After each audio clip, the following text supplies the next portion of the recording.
From potential relief targets to how Major League Baseball's schedule changes could impact the Mariners in 2023 and more, we're answering your questions here on the Locked On Mariners podcast. Colby, hit it. You are Locked On Mariners, your daily Seattle Mariners podcast. Part of the Locked On Podcast Network, your team every day.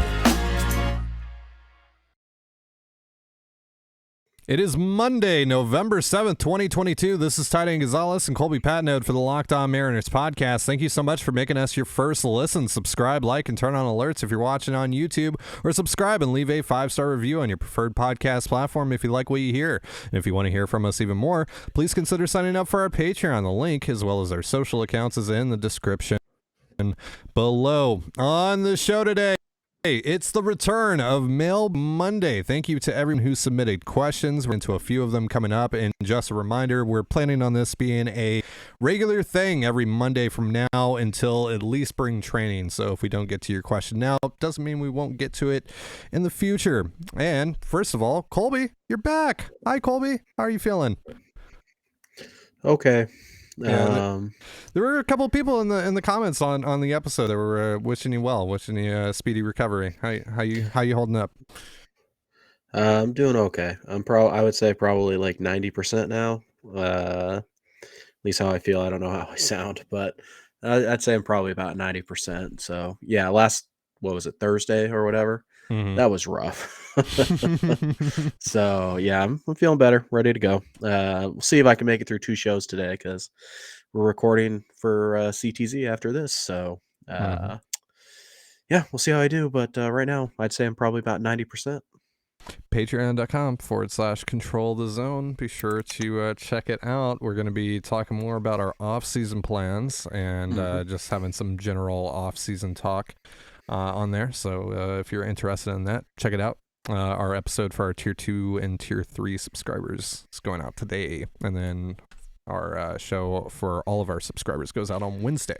All right, so with that out of the way, let's get into some questions. And let's see here. I got 8 or so questions here that we could pick from. Not sure if we'll get to all 8 today, but we'll try our best to.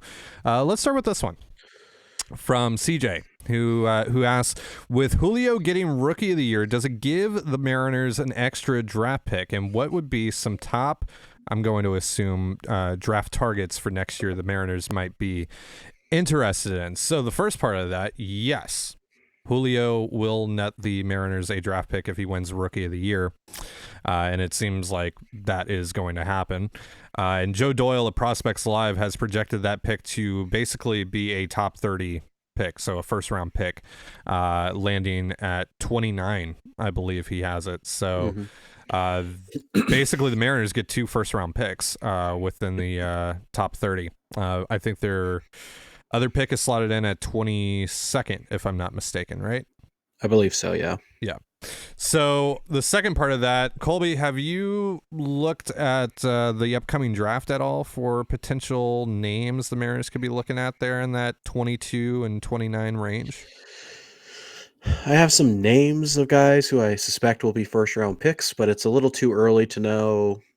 22 to 29, a lot can happen. Guys who we think are going to be late first-rounders this year or right now, next July, they could be going top 5. It happens every single year and the other way around. So I have some names of guys that maybe if you want to watch some college baseball, try and get a feel for some of them, then I have some names. But no, I haven't really dove into the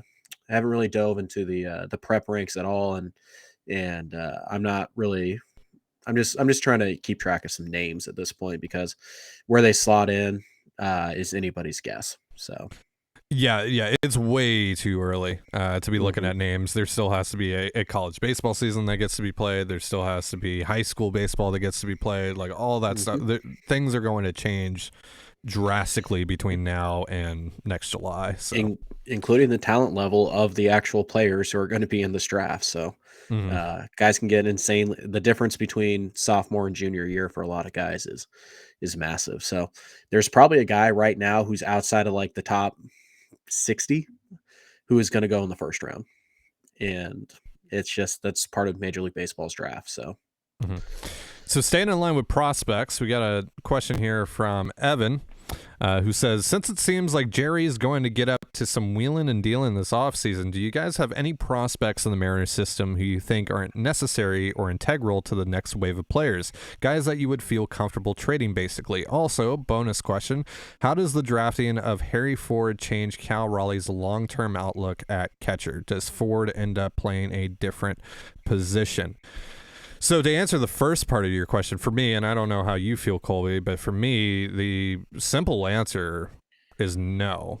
There really isn't anyone that I view as like you have to keep as untouchable. I think the closest to that would be Harry Ford.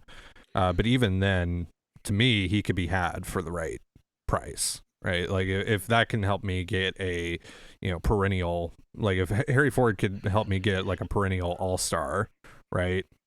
I'm considering it at the very least, depending on the situation. Is that the same for you? Yeah, I think probably the guy I would consider closest to untouchable would actually probably be Cole Young, just because he's probably a little bit closer to the big leagues and Sure. he can play shortstop. We know he's going to do that. The thing with Harry Ford is that he's at least 3 years away, especially if he sticks a catcher. Um, but no, those guys, even like if I can get just like a really solid everyday 3-win player for 3 or 4 years, 2 or 3 years for that guy, then yeah, I'm considering it because neither of those guys are Julio Rodriguez. I know that Ford is the number one prospect at least for now. We'll see what happens when they add Celestine. He's probably going to be number one for a lot of guys. I don't know. He's going to be top 5, but we'll see what happens there. But none of those guys are like Julio Rodriguez type of prospects, right? They're just not that guy. So number one prospect doesn't mean what it used to when Julio was in your system. So nobody's untouchable. Nobody should even be considered untouchable.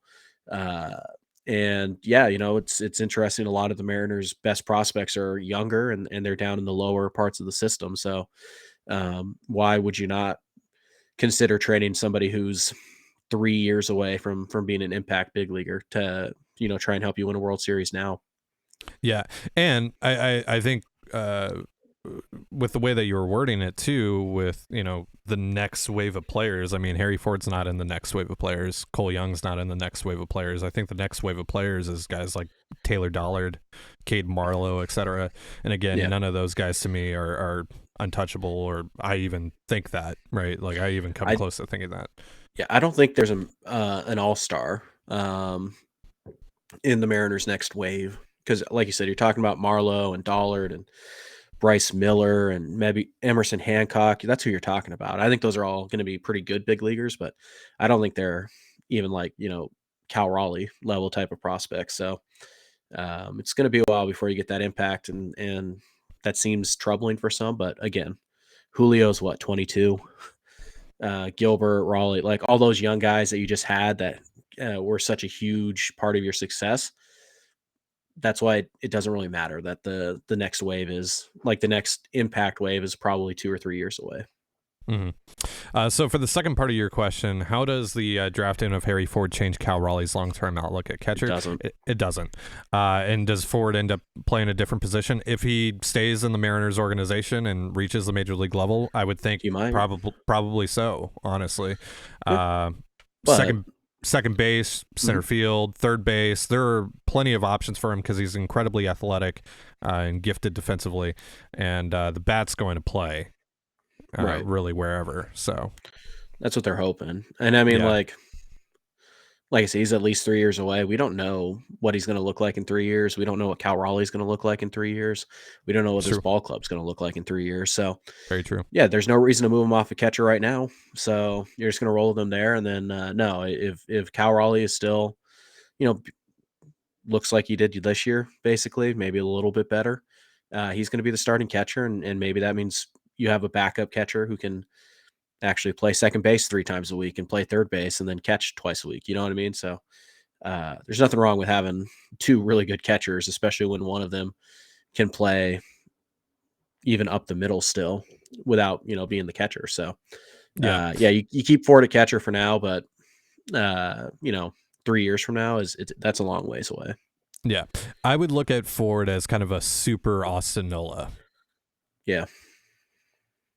Like that's obviously a very simplified version of it, but like that's basically what Ford could provide. That's what that's what one of his paths to the big leagues is. Mhm.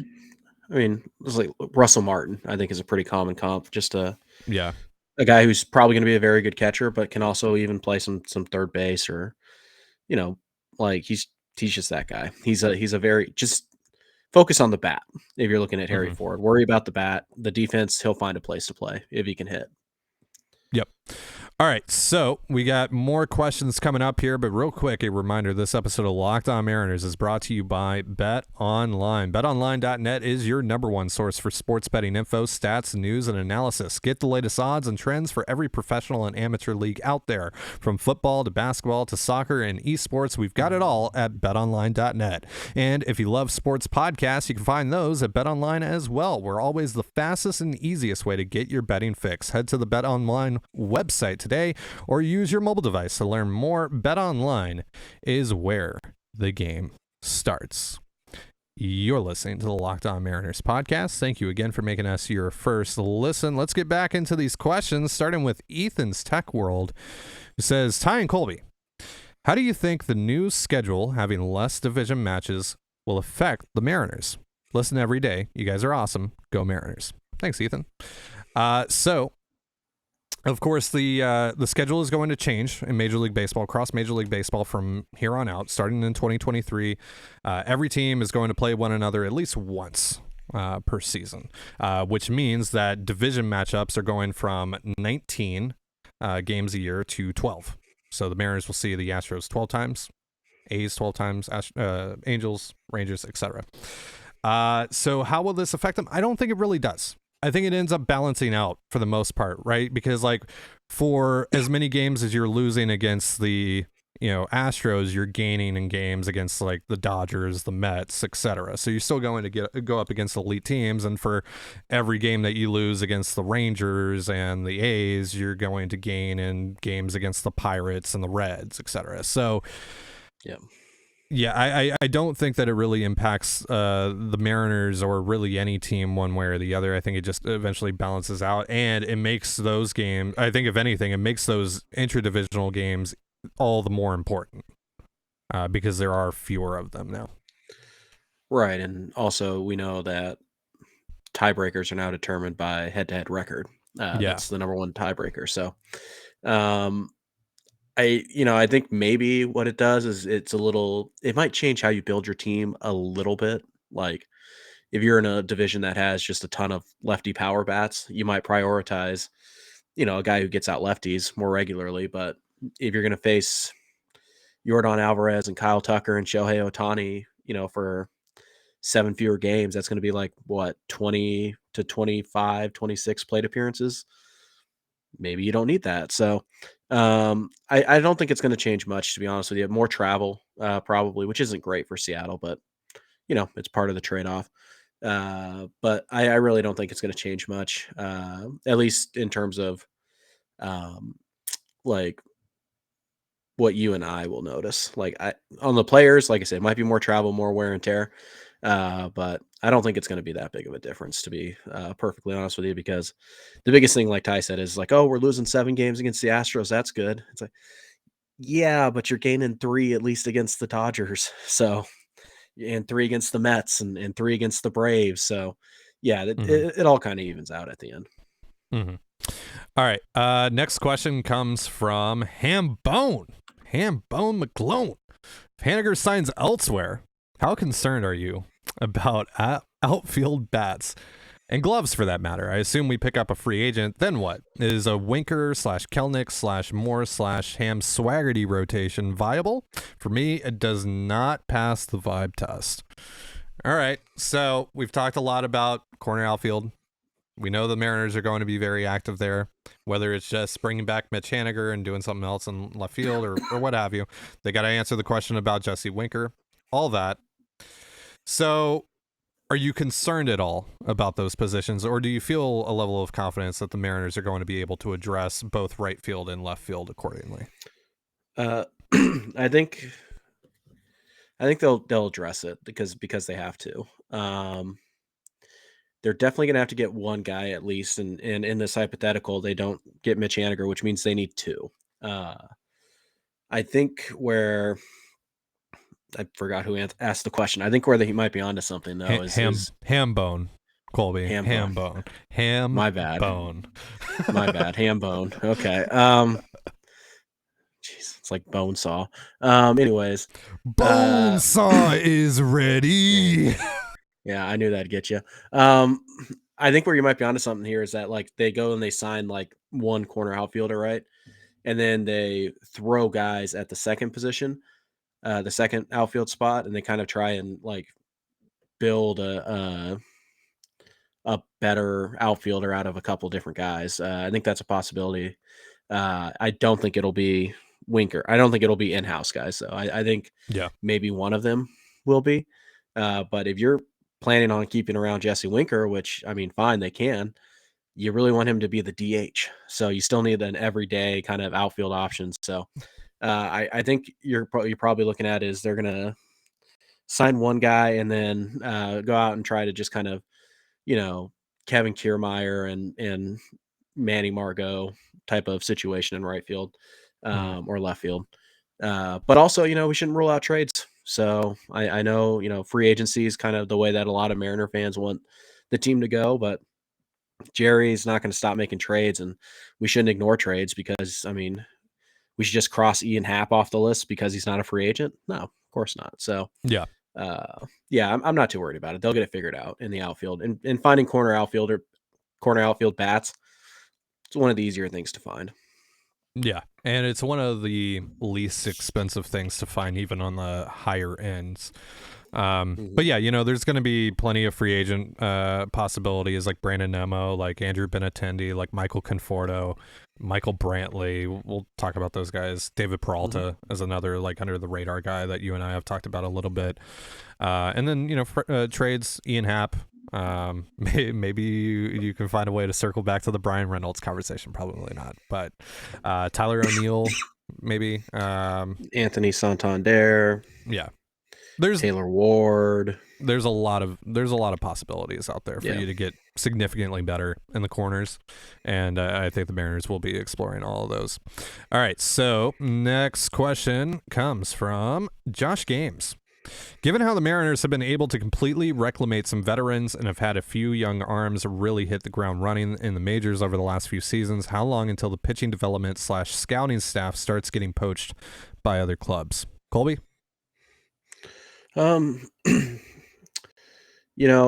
already seen some of it. I think we've saw the Mariners pitching Marcelo. I think Rob Marcelo. He got poached a few years ago. So yeah, I think you're going to start to see some guys get poached, but I don't know if it's going to be as widespread as people think. The Mariners proving to be a very good place to work, proving to be able to find this front office talent and add them to their staff and kind of regurgitate them. And if you want, and in a way you want guys to get poached because it means you're doing something right? So, but I think we just saw one way that the Mariners can kind of prevent that from happening or try to at least promotions, right? We saw Justin Hollander go from assistant GM. He just gets named GM. Why? Because the Mariners knew they were going to lose him. Of course they are. So you give him a title bump, and you can do that in a lot of different ways. It's not like there's like, it's not like the Mariners scouting jobs are bad scouting jobs, and like the Pirates scouting jobs are good. Like scouting is scouting at the end of the day. Yeah. Maybe if you want to live closer to your home in the off season, maybe that's a reason why. But for the most part, scouts are paid roughly the same. They have the same assignment, relative to where they travel in the country and all that stuff. So yeah, it's not like, being a scout for the Cardinals is inherently better than being a scout for the Mariners. It's roughly the same. So it really comes down to familiarity and comfort and things like that. So yes and no. We've already seen the Mariners kind of get not pilfered, but we've seen the Mariners lose some guys from their staff that they really liked, and they just replaced them, and they haven't skipped a beat yet. So it's part of it's probably the biggest bit of Jerry DiPoto's job that nobody talks about, but finding replacements for the guys that get hired away, you have to have this deep list, and Jerry's done a really good job of that. So Mhm. I think you'll start to see it some, but I don't think you and I will really notice it on the field for a long time. Yeah, like you mentioned, Rob Marcello went to the Padres. He's now their director of pitching. Yeah.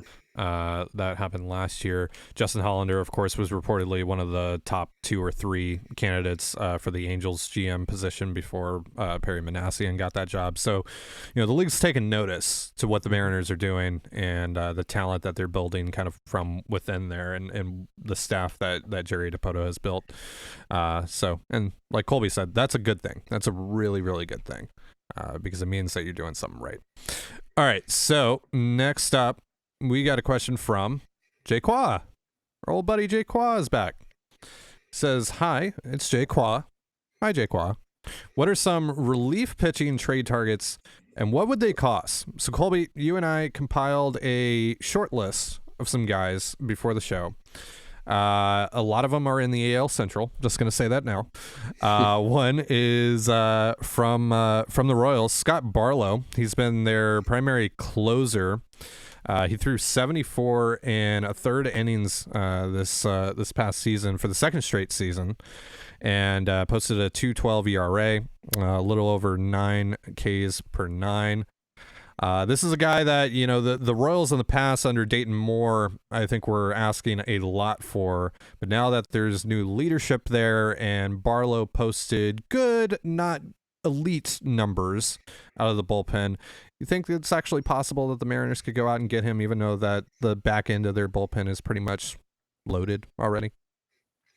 Yeah, I think it is. Like you said, there's new regime there for the first time in like 2 decades. So yeah, there's probably going to be some movement. The Royals, I think they learned last year that they weren't as close as they thought they were. Now they have some really exciting players. Obviously Bobby Witt Jr. Comes to mind immediately. They've got some pretty interesting young arms that they just haven't really been able to develop. So we'll see if the new regime can come in and do that or not. But I think the Royals learned last year that they weren't as close as they thought, and so as a result, you start looking at who's around that could be expensive. That is kind of a luxury for a bad team. Relievers, always relievers, and Barlow is probably gonna. He like you said, he was pretty good last year, not great. I think you can probably get him for, uh, you know, just kind of a mid tier prospect. I Mhm. think you're probably looking at somebody like I something like Zach DeLoach and like Penn Murphy. I think is something that might get that done. And by the way, you shouldn't overlook the possibility the Mariners trade a reliever to get a slightly better reliever. I think that's something that they could really do. And yeah, like Murphy's already a major leaguer, and Deloach might be. You get that for like 2 years of a slight upgrade over Murphy. I think that's a trade you should probably strongly consider. Mhm. All right. The Tigers have a couple of guys that Mhm. you and I like, particularly Joe Jimenez, and then Mhm. Gregory Soto, who was a All-Star this year. Now, Soto, since the All-Star break, was awful. Like, no way around it. Just straight up bad. 5.9 walks per 9, just an 8.69 Ks per 9, 4.03 ERA, 3.80 FIP. So not too bad on that front. But again, the walks just absolutely atrocious. But for both of these guys, what do you think it would take to get them? Yeah, I'm probably out on Soto. He probably carries still a pretty hefty price tag. I think he's got 3 years of club control left, Hmm. and he's got the All Star banner under his name. Eh, I'm not really big on Soto. I think the Tigers, they think they're closer than probably you and I think. But they would probably be looking for bats, and they'd probably want like major league bats. So I just don't really see a fit there. Jimenez, I believe, has 1 year left on his deal, if I'm not mistaken. This is his last year of ARB, and he's a guy who I think actually is pretty reliable and pretty, just good. So 1 year of a really good reliever. It's kind of tough to say. I do wonder if maybe this is where somebody like Chris Flexen has some appeal, just a veteran. It would cost more than Flexen, obviously, but just to kind of ease some of the prospect costs. But I would guess that Jimenez probably maybe somewhere in the Bryce Miller range. I know that's pretty high, and that's going to sticker shock some people, but Miller is no safe bet to be a starter, and we don't know if he's going to be any good anytime soon. So I think probably Jimenez is going to cost you a top 10-ish prospect, and maybe somebody else in the top 20 as well. So Tigers are a little weird because they spend a lot of money. They think they're close, but then we just watched them, and Yeah, we know they're not. We know they're not. They were so bad that they considered trading Tariq Skubal, who I believe they're going to be without all of next year as well. So yeah, the Tigers are bad, so they should probably get whatever they can for Jimenez. Maybe you can take some salary relief. I don't know, but how much of Baez's contract do you want to take to get to get Jimenez? Not a lot.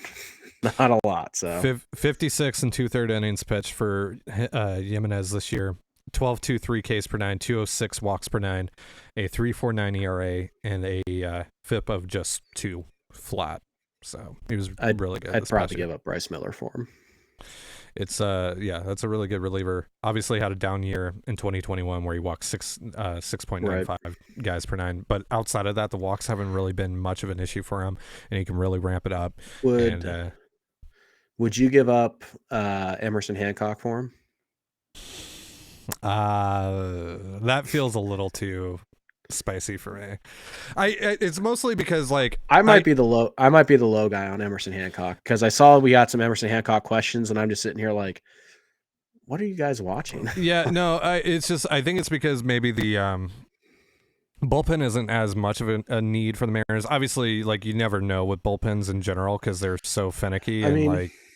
Andres Munoz could straight up just be bad next year. Eric Swanson could just straight up be bad next year, right? I get that, but also don't you want wouldn't you want Sewald and Swanson to be reasonably pitching the 6th and the 7th every night? Because you just have Munoz and Brash and Jimenez in the back, and you're like, okay, well, yeah, we have legitimate high leverage arms coming in the 5th inning to shut you down. But is that worth Emerson Hancock even now? At this point? To me, yes. But like I said, I'm probably the low man on Emerson Hancock. And I don't think it'll cost Emerson Hancock, but maybe. I also think Emerson Hancock is kind of overrated as a prospect. Still a good prospect, but some people he's going to make the opening day rotation, right? What? Better hope not. Yeah, so we actually have a question. I mean, we can let's just answer that question, and then we'll get back to Jay Qua's question in just a second, since you brought it up. So James wanted to know, do you think Emerson Hancock will be on the opening day roster? If so, what would the rotation / bullpen look like? The you better hope not. Yeah. Well, also, no. There are, I would say, multiple guys ahead of Emerson Hancock, even with the lack of just count them out. You have 4 right now, right? The 4 for sure. Then you have Flexen, you have Marco, you have Dollard is ahead of Hancock right now. Bryce Miller, potentially. Bryce Miller's probably ahead of him right now. Heck, Brian Wu might be ahead of him right now. Well, maybe. You Emerson sure? Hancock Emerson ain't pitching in the fall league, so he's not. True. So I'm just right there. At least we just named 7 guys at least that are definitely ahead of Hancock, and it's probably 8 or 9. Because if the Mariners were in a position where Hancock was starting to look like an opening day starter, they'd go sign somebody for $1 million. Emerson Hancock should not be anywhere near your opening day rotation unless he just magically turns into George Kirby. That's possible. Yeah, it's not impossible, but no. I mean, no. just because his path to the major league roster right now is not very clear, doesn't I don't know if that means that I would just use that asset on 1 year of a reliever that I could use, sure, makes me better, sure, but I don't necessarily need, You don't need it, huh? Because I don't. How was your bullpen against the Astros? Pretty good for the most part. Pretty good. If they use Eric Swanson, it would look a lot better if they use Eric Swanson. So, maybe if they had a reliable arm in the back end, they would have used Eric Swanson a little more freely. I don't know. But no, I don't think it would. I think it would cost more than Taylor Dollard. Maybe somebody like Adam and Mako had kind of a down year, but anyways, no, we're crossing questions here. Hancock should not be on your opening day roster. No, even if No. disaster strikes and you know 6 guys go on the IL, go trade for somebody, go sign for somebody. Hancock is not a major leaguer, not yet. All right, back to Jake Close. Law's question about But not yet. relievers. Mm-hmm. Emilio Pagan's another guy that we talked about, former Mariner, who's bounced around to the A's, to the Rays, right? He was on the Rays. Yep. Yeah, and then now the Twins. He was on the Padres for a while. This year, he had a weird year. He had a 4.43 ERA and was worth negative 0.1 WAR and had a 4.21 FIP. But then you look at his xFIP; it was a 3.26. He threw 63 innings this year, struck out 12 guys per 9, walked just 3.71 guys per 9, which is, I mean, that's not particularly good, but it's not devastating. He's got 1 year left. We don't really know what the Twins are going to do, but I think they would be okay with trading 1 year of a reliever who wasn't all that good for them last year. So what do you think about Pagan? That's kind of an interesting flyer to take, right? Sure, I'd rather just pay the difference for, a bona fide back end guy. But yeah, Pagan's interesting. Probably not going to cost much, honestly.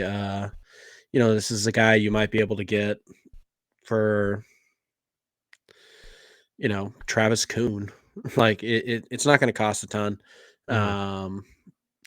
Maybe they like Chris Flexen and you just do that swap and you try to save $4 or $5 million on Flexen's salary. He's not going to cost a ton. Like you said, he only has a year left. He's kind of expensive. Wasn't great. I think Pagan is a guy that honestly, very good chance he gets non-tendered here in the next week or so. So you might not have to trade for him, but yeah, if you like the player enough, then and you're willing to spend $3 million on him, like I say, you probably get him for like Caden Polkovich. like he is not going to cost that much for the Mariners. Right. Yeah. All right. A couple other guys that you wanted to talk about on here. Ronaldo Lopez, the righty for the White Sox. I think he's going to be too expensive, but 8.68 Ks per 9, 1.52 walks per 9, 2.76 ERA, 1.93 FIP, 2 F4, and 65 and a third innings pitched. He's a free agent in 2025, so he has 2 years of club control remaining. I thought he was a free agent after this year. So yeah, that'll be pricey, but maybe the Mariners have a first baseman that the White Sox want to play in center field. I mean, Evan White for Ronaldo Lopez. There you go. There you go. Done. There you go. I'll tell you this. I'd be a lot more willing to trade Emerson Hancock for Ronaldo Lopez than Joe Jimenez. Okay. And more on top of Hancock. I would trade more for Lopez. I would also trade Dylan Moore for Lopez. Yeah. So yeah. I would also trade top prospect Zach DeLoach for Ronaldo Lopez. Yeah, that old chestnut. Yeah. I hope they trade Zach DeLoach just so we can have that meme for like one day and then it'll be gone forever. I hope they trade him for actually like something that's useful on the major league roster, and then we can like legitimately say that. You probably get Emilio Pagan for him. And so there you go. There you go. All right. So after Lopez, you also have Matt Bush on here, reliever for the Brewers. A little bit on the older side. What do you like about Bush? Big breaking ball, fastball velocity. I think he throws strikes. He's kind of like a really good solid number seven, like seventh inning type of guy. You remember what Casey Sadler was for you a couple years ago? I think he could be Casey Sadler, that type of guy. Now, Casey Sadler could be Casey Sadler. Yeah. But do you really want to risk that since, he didn't pitch this last year? I probably wouldn't, but maybe you do. I just think that's another guy who, kind of can go in the middle innings, kind of medium leverage type of guy. And that way you don't have to use like Matt Brash in the sixth with 2 guys on and 1 out because you need a couple strikeouts. Like, oh no, I'll just go to Matt Bush. It's fine. And I could save Mhm. Brash for 2, 3, 4 in the eighth of a 1-run game. So we'll Mhm. see. But I just like the stuff, and I think he throws enough strikes to be interesting. So I also have some potential free agent targets here. I don't know how deep into free agency the Mariners would be willing to go for relievers. I think maybe the most they would do on a guy was like $5 to $6 million a year. So I came up with 3 guys that I think kind of will probably fall in somewhere in that range. First up, Pierce Johnson, the righty from the Padres. I have him somewhere probably in the 2-year, $12 million range. He missed 119 games due to an elbow injury this year, but he was able to return and pitched pretty well in 3 postseason appearances. Didn't allow a run. He has a track record of being good against both lefties and righties, which is especially important. I know a lot of you want a lefty specialist. We talked about that on Thursday's show. Or was Wednesday's show, whenever we did the show about Ohtani and Judge and all that. He is exclusively a fastball curveball guy. His curveball was 92nd percentile in spin rate this year, and it's generated over 30% whiffs in 2022 and 2021. So yeah, some interesting stuff there. Trevor May is a free agent again. This is a guy that Colby and I really liked heading into the 2021 offseason. He had a triceps injury that held him out for 3 years, or 3 years. Wow, 3 months. Wow. If it held him out for 3 years, he would not be on this list. I was looking at my note here about the contract that I have on for 1 year, around $4 to $5 million. But yeah, missed 3 months with a triceps injury, but was able to return and finish the year healthy. 5.04 ERA, but a 3.87 FIP with a 10.8 Ks per 9, 3.24 walks per 9. He's obviously a Washington native, so there's the connection there. Opponents hit 327 off of his fastball this year, which is gross. But the slider was still really good, and his changeup this year, albeit while he didn't throw it that much, generated 45.8% whiffs. So maybe start getting him to throw the changeup a little bit more and build him back up. Lastly, Seth Lugo, another former Met, who Colby and I really, really like. I've really liked for years. I have him somewhere probably 2 years, $13 million, somewhere in that range. He had a down year in 2022 by his standards, but he's really good against lefties, elite curveball spin rate, 99th percentile, and we were talking about this on our Patreon show the other day that he should probably just ditch his slider and sinker, because the fastball curveball combination was lethal for him even this year with all the struggles that he had. It was mostly the sinker and slider that were just getting punished repeatedly. So those are 3 guys that you could potentially look at on the market. I don't know how deep into the reliever market they're going to go, whether it's trade or free agency this year, especially with the return of Casey Sadler.